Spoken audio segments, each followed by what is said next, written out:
a little bit about future. I will try to give you ideas what we will have in 5 years, what we will have in 10 years, what we will have in 25 years. Partly it's my understanding, but partly it's something what we're discussing in Bay Area in some closed groups related with computer vision and VR. So don't think what it's just my ideas and not so smart. Why big guys investing in virtual reality and augmented reality now? It's because they understand what they missed iPhone. So they don't want to miss new trend, and they all understand what augmented reality glasses and virtual reality. It's some kind of new iPhone. That is why they now trying to invest in everything. And they feel what like in 2 years or 3 years, okay, in 5 years it will be mobile. It will be substitution of your iPhone, so you will not use iPhone daily. You will use glasses, and it provide much more data and in much better way, in much more organic way, because your phone, it's simplification. You living in a 3D world. Your phone is 2D, so you touching your screen. It's a 2D. Your screen is 2D product. And this is some kind of simplification. So future in 3D interfaces.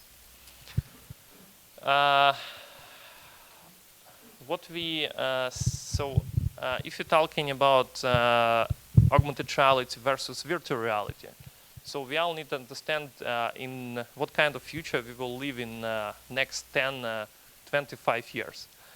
Probably you all heard about Elon Musk plans to go on Mars, yeah?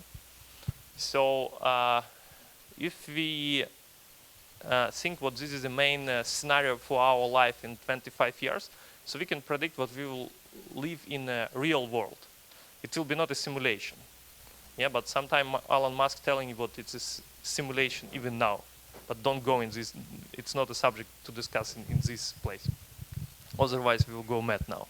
So I think the main scenario for next 25 years, it's what we will live in a physical world, what we can touch, okay? What will happen in 25 years, I don't know, we will see.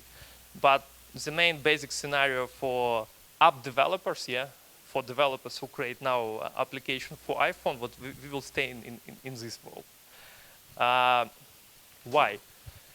First is because we still have limited sensors, so these sensors do not give you right feedback about in VR simulation. Second, if you're talking about virtual reality, like full virtual reality, it still should be matched with a physical world. For example, we had some product, and during demonstration, client was so fascinated to walk in virtual reality, so he broke a table. And this means what it's a limit. So when you walk in virtual reality, you have to walk in reality, in a physical world. That is why I'm not believing in like VR chairs, all these VR tools.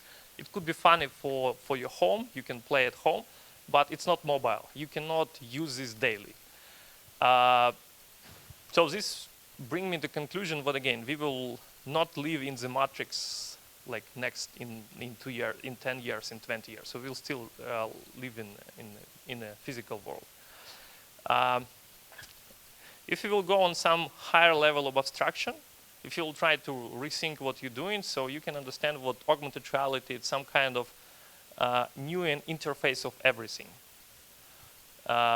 Sorry, maybe it's too deep topic for discussion, but I think it's more interesting than just to show you videos. But it's some kind of new layer of how information could be delivered to you. It's some kind of simplification of the world, what you can deal with.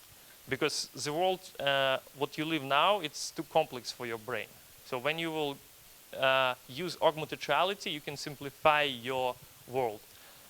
For example, if you look on some verticals like construction, so when you create BIM model and you start building real building, you have a lot of interfaces. You have a lot of data what you put on a paper, you print, then so you have a BIM model, like 3D model, then you print this model on a paper, you give it to workers, and workers do some job.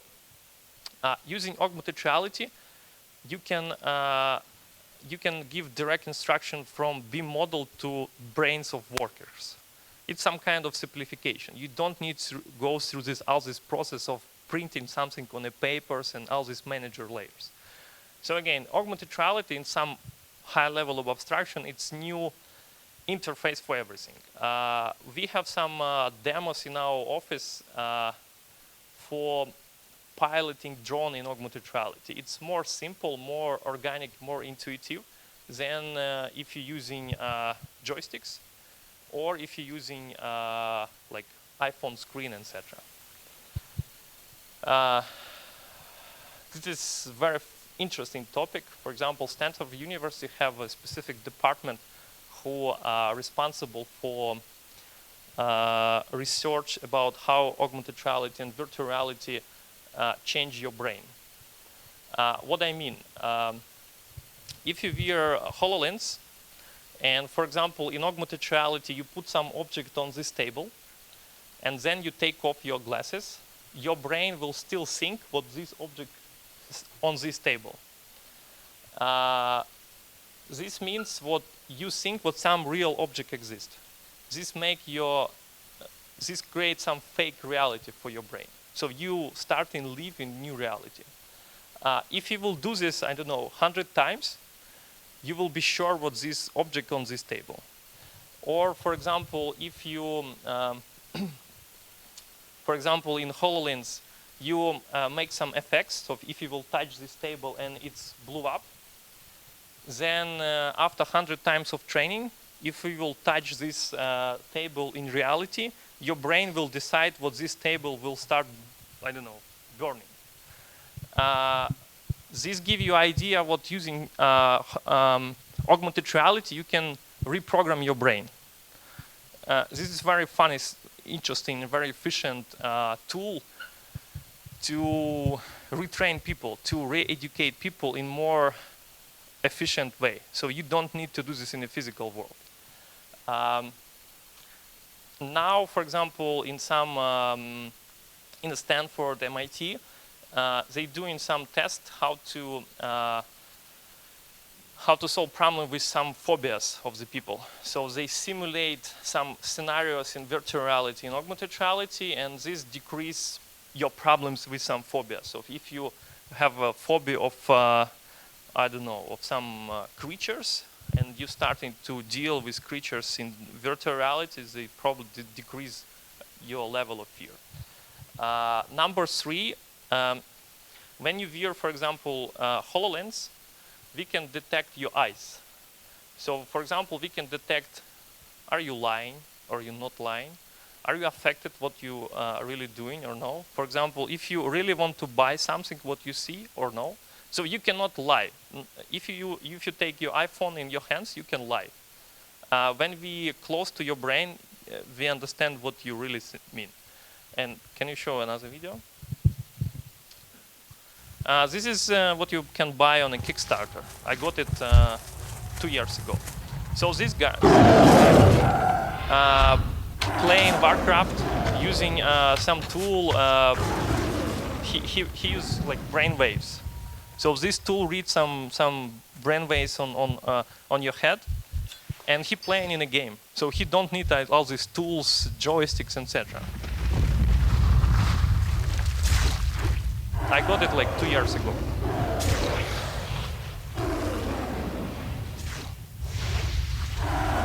So when we will mix your brain waves, and when we will mix what you see in augmented reality, etc., we really can understand what you're thinking about. So it's a little bit dangerous and strange, but again, it's not something will happen in like 20 years. It's happening now.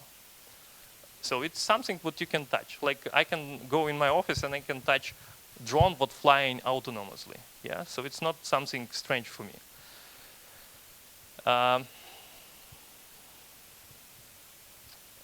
Работает. It's not doesn't work for me. Okay. Um, it's more this brings us to next topic. So we have augmented reality. Just imagine what you spending all your life in augmented reality, like in HoloLens. So we can collect data what you your behavior. Facebook, for example, now collect data about like your text data, and Facebook train artificial intelligence on the text data what you chatting with your friends, etc. Facebook know your interests, etc. So Facebook know what you're writing. Since you will use augmented reality, we can collect data how you behave, about your behavior. And it's not only 3D data, it's like 4D data. It's data in time, it's data how you collaborating, etc. Scope of this data from augmented reality and since we will get data from Facebook, give us very powerful data set to train artificial intelligence. So this is all about how we can simulate a human, yeah, in the future. Maybe it's too crazy topic, but it's interesting for me to talk. So AR data, so data what you generate in augmented reality plus Facebook, etc., give us best data for artificial intelligence. Even now, so you can try what this was. So some guys take video streams from first Doom, and they train it just usual visual data. They train it artificial intelligence, and they created bot who is the best player in a Doom in the world, just using visual data. So this is the level of artificial intelligence. Just imagine what we can do after we create, after we will have all these data sets from augmented reality, virtual reality, and your Facebook or I don't know whatever you use, WhatsApp. So since we have, but this is a long, it's not now. Now a lot of companies trying to create more organic, how it's called, more organic sensors to transfer your feelings. For example, I was on some private event. They showed me some fake hand. So you can wear a glove and you can understand what this is jeans and this is a t-shirt. This is cool because when you buy something in the store, you're interested to touch something. So just imagine what you can take. You can buy this glove, you can wear on your hand, and you can touch what you're buying. It's very simple, yeah? It's like ultrasonic sensors. So now it's a more prototype stage, but in 10 years it will be much, much better. So since we will have very good sensors what can transfer feelings, and we will have data what people share to artificial intelligence, we can achieve like fully simulation of the life. So we can back to virtual reality, and for you it will be doesn't matter. Are you really flying to Mars, or you playing in a virtual reality game? But this is not a question of, it's not a business for like I believe next 20 years. It's something what will happen in 25, 35 years.